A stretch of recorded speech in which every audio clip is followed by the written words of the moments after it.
Belanda menjajah Indonesia. Selama 3,5 abad itu pula, bangsa Indonesia tidak lagi mengenali negerinya sendiri dan tidak lagi memikirkan kepentingan bersama.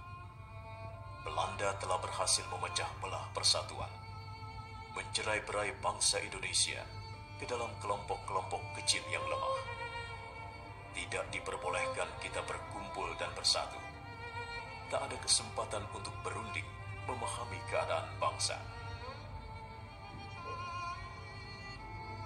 Hingga 17 Desember 1901, Belanda memperlakukan politik etis, sebuah politik balas budi yang memberi kesempatan bagi bangsa Indonesia untuk mendapatkan pendidikan, bantuan irigasi, dan kolonisasi.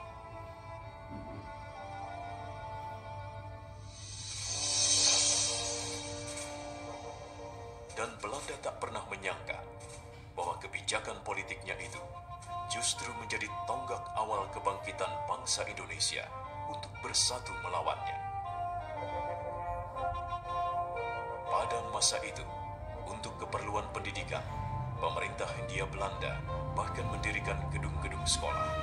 Salah satunya Gedung Stovia yang ada di Batavia, sebutan Jakarta masa itu. Banyak pemuda Indonesia yang memanfaatkan kesempatan ini untuk menempuh pendidikan, sehingga lahirlah pelajar-pelajar bahkan mahasiswa baik di dalam negeri maupun di luar negeri.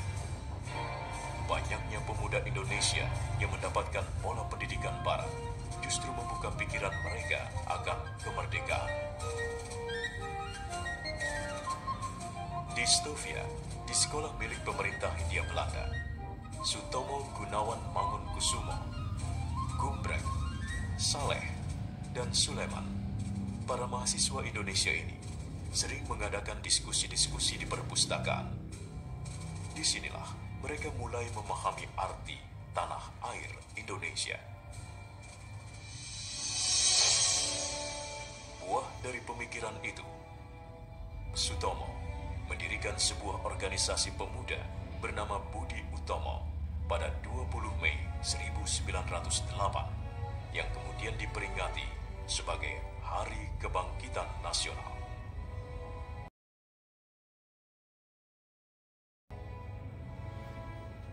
Gaungnya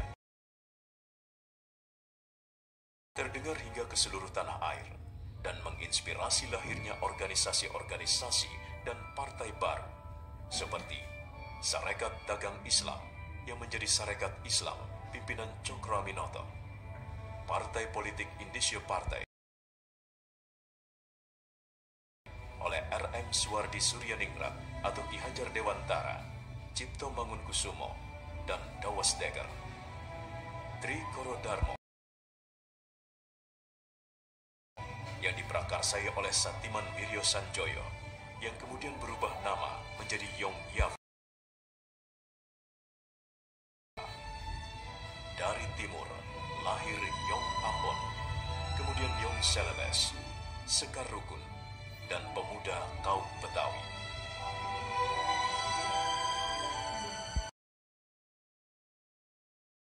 Sementara itu, tokoh perhimpunan Indonesia di negeri Belanda juga tak ketinggalan membuat pergerakan. Mereka melahirkan Manifesto Politik 1925 yang berisi tentang unity, liberty, dan equality.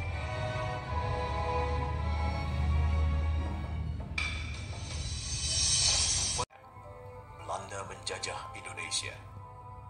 Selama 3,5 abad itu pula, bangsa Indonesia tidak lagi mengenali negerinya sendiri dan tidak lagi memikirkan kepentingan bersama. Belanda telah berhasil memecah belah persatuan, mencerai-berai bangsa Indonesia ke dalam kelompok-kelompok kecil yang lemah.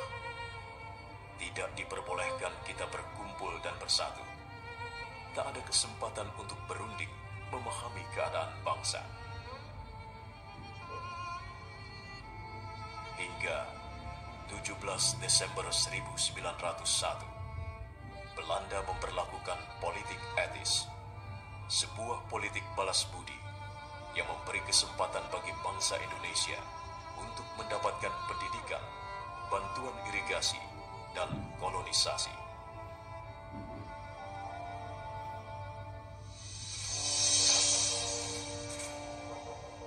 Dan Belanda tak pernah menyangka bahwa kebijakan politiknya itu justru menjadi tonggak awal kebangkitan bangsa Indonesia untuk bersatu melawannya. Pada masa itu, untuk keperluan pendidikan, pemerintah Hindia Belanda bahkan mendirikan gedung-gedung sekolah. Salah satunya Gedung Stovia yang ada di Batavia, sebutan Jakarta masa itu.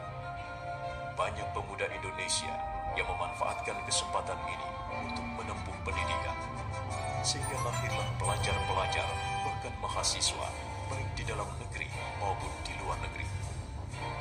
Banyaknya pemuda Indonesia yang mendapatkan pola pendidikan barat justru membuka pikiran mereka akan kemerdekaan. Di Stovia, di sekolah milik pemerintah Hindia Belanda, Sutomo Gunawan Mangunkusumo, Gumbrek, Saleh, dan Suleman, para mahasiswa Indonesia ini sering mengadakan diskusi-diskusi di perpustakaan. Disinilah mereka mulai memahami arti tanah air Indonesia.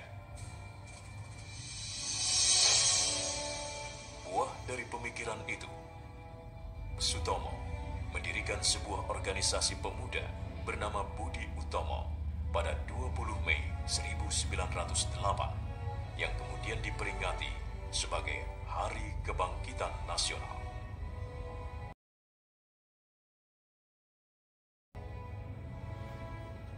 Gaungnya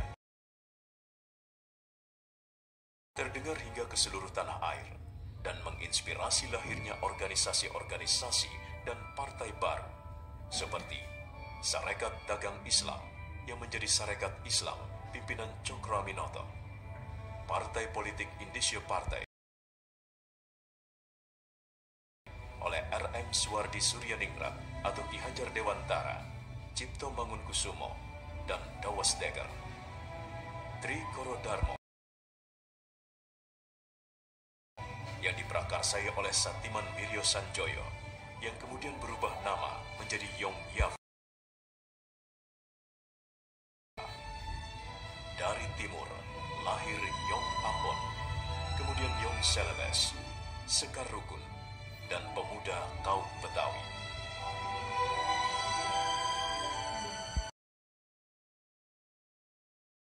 Sementara itu, tokoh perhimpunan Indonesia di negeri Belanda juga tak ketinggalan membuat pergerakan. Mereka melahirkan Manifesto Politik 1925 yang berisi tentang Unity, Liberty,